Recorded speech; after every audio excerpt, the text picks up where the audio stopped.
We are about to tackle one of the single biggest, yet most ignored, parts of making great decisions: the art of cleaning our own mental filters.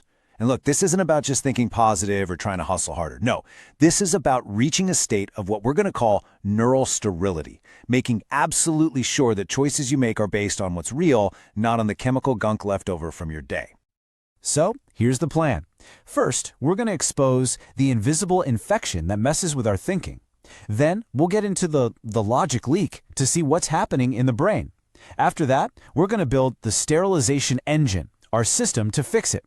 We'll cover the science of clarity to show you why it works, run through a super practical source check drill, and then wrap up by framing your new job, becoming the architect of truth. So let's start with this core paradox, this big idea.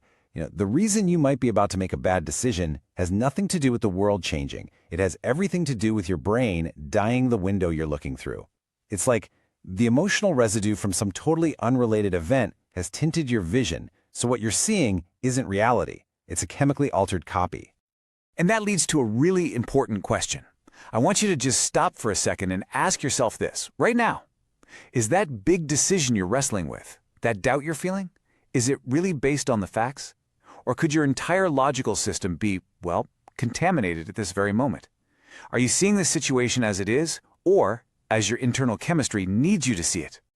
Now this idea just flies in the face of everything we're taught about being objective. We love to think our logic is this clean, perfect tool. But the crazy truth from neuroscience is that our logic is usually just a puppet, and our neurochemistry is pulling all the strings. See, the feelings come first, and then our logical brain scrambles to write a story to justify them. I mean, think about it. Ever snap at someone over a tiny mistake? Was it really about the typo, or was it because you were already burning with stress from that morning's traffic jam? That right there is the puppet at work. There's a scientific name for this. It's called affective infusion. And you need to know this. Your brain hates unlabeled energy. It can't stand it. So think of it this way. Imagine a stressful phone call opens this big, flashing anxiety program on your computer's desktop. Well, even after you hang up, that program is still running in the background, eating up RAM. So your brain, trying to be efficient, just drags that leftover anxiety and drops it onto the next thing you open, your business plan, an email to your team, and boom, it's contaminated with a feeling of doubt it never deserved. And this is the critical takeaway. It's this shift in your own awareness, that moment when you tell yourself, hey, I'm just being realistic about this project's chances. That's often a moment of massive self-deception. You're not being realistic. You're working with an infected data set. You're trying to read a map that's been soaked in the emotional ink of your own frustration, and you're calling it a brilliant strategy. Okay, so we've identified the infection. Now let's find the leak. This is where we get into the nuts and bolts, the biology of how this neural pollution actively creates that nagging self-doubt that can absolutely poison our biggest goals. This slide gets right to the heart of the illusion. So you're sitting there, and suddenly this wave of clarity hits you. This whole plan is garbage. And you think it's a moment of genius, a clear insight. But what's really happening inside your skull is a leak. Your insula, the part of your brain that's like a dashboard for your body's feelings, is screaming that you're stressed or tired, and it leaks that raw physical data into your prefrontal cortex, the CEO of your brain. And what does the CEO do? It dutifully rewrites the entire company strategy to match that feeling of distress. Does any of this hit home? It's that heavy, sinking doubt that lands on a Friday afternoon when your batteries are low. It's when your 5-year plan, which felt so brilliant on Monday, suddenly feels like a naive, stupid dream. This is why we constantly second-guess ourselves. You're trying to plan your future with a brain that is basically hallucinating a crisis because it's just plain tired or hungry. And this is such a powerful way to reframe the problem. Listen, your issue is not a character flaw. You do not lack courage. You don't lack vision. What you're lacking is a system for maintaining neural sterility. It's not about being tougher, it's about realizing that the fuel from your stress tank is leaking into your logic engine. This is a hardware problem, not a personal failure, and that means it has a technical solution. All right, we've diagnosed the issue. Now let's build the fix. We are going to construct a 3-part protocol called the sterilization engine. And this is not positive thinking. That stuff is a Band-Aid. This is a structural process designed to manually filter that dye out of your vision and to decouple your feelings from your facts. Here are the 3 gears of the engine. First, the Source-Trace Audit, where we become detectives of our own moods. Second, the neural buffer, where we build a space between feeling and acting. And third, the inverse state test, where we actively road test our current point of view. Let's break them down. So, step 1 is the Source-Trace Audit, and it's all about changing the question you ask yourself. Instead of getting bogged down asking what's wrong with this project, you stop and you ask a much smarter question. Where did this feeling of frustration actually begin today? You trace that feeling back through your day to find its real home. That annoying email, the traffic, that argument.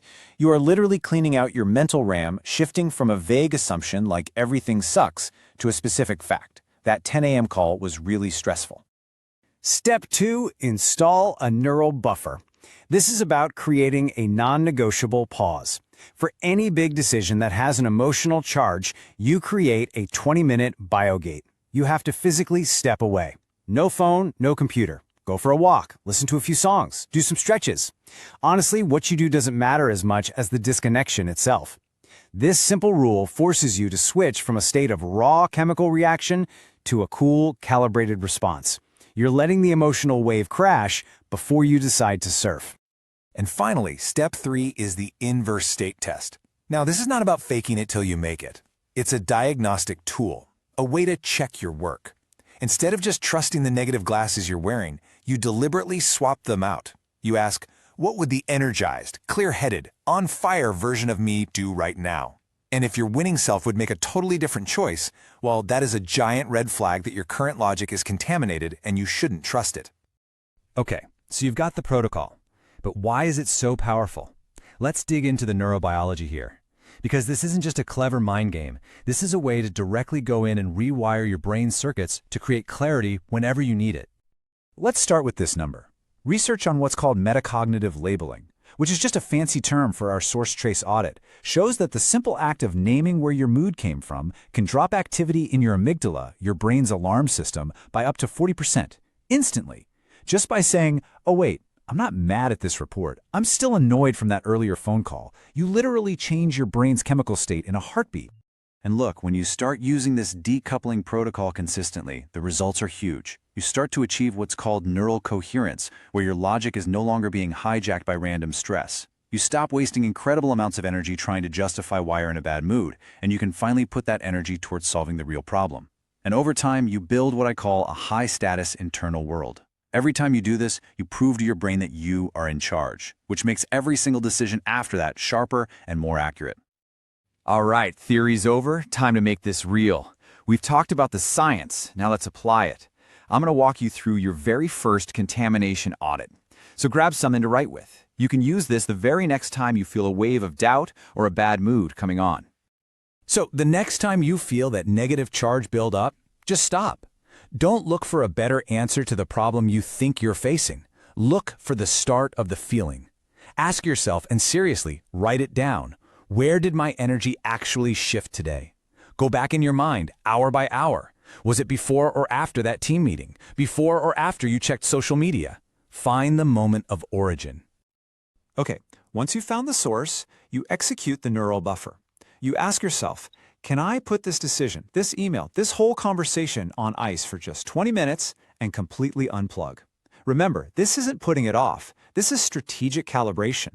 The goal is to let that emotional tide go out so you can finally see what the beach actually looks like. And finally, before you make a big move, before you quit, before you send that huge email, you run the inverse state test. And you ask this brutally honest question. Am I doing this because the plan has objectively failed, or am I doing it because my system is currently chemically infected with doubt? You have to force yourself to separate the facts from the feelings. So let's pull all of this together. We've found the invisible infection, we've built the engine to sterilize it, and we've run the drill. But look, this is way more than just a productivity hack. This is a fundamental change in how you operate. It's the move from being a victim of your own mental weather to becoming its architect. Every tough negotiation, every critical conversation, every time you have to lead, it all depends on your ability to see what's real, not what your leftover emotions are screaming at you. I really want you to burn this idea into your brain. Your rationality is a hardware problem. It's not about your character. It's not about willpower. Emotional contamination proves that real greatness isn't measured by how much stress you can endure, but by how skillfully you can filter that stress until only the truth is left. The top performers, the best leaders, they aren't immune to bad moods. They're just masters at decontaminating their decisions from them. So this is your new mission, boiled down to 5 words. When the doubt creeps in, when frustration colors your vision, don't try to fight the feeling. And don't ignore it. Become a detective. Trace the source. Find the truth. Because when you do that, you won't just make better decisions, you'll build the kind of inner resilience that can weather any storm. And that is the power of a sterile mind.